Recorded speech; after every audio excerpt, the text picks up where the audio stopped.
A e dini sa dhe kur ne shqiptarët e duam njëri tjetrin?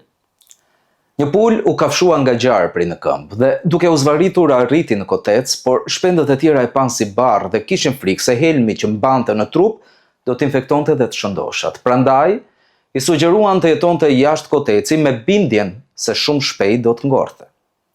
Ajo u largua e pikëlluar më shumë se sa me dhimbje.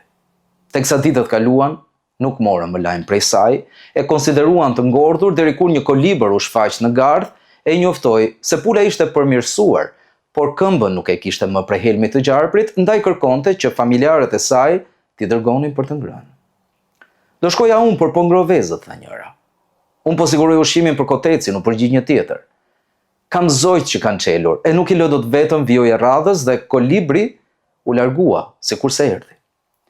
Pas ca ditësh u kthye dhe i njoftoi se motra e tyre kishte ngordhur nga mungesa e ushqimit.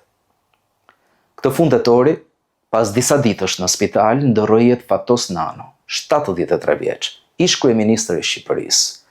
Në 2 ditë, rrjetet sociale dhe mediat vëshuan të nxirrnin nga sëndukët e arresës çdo detaj apo personazh të asaj kohe që e njihte atë.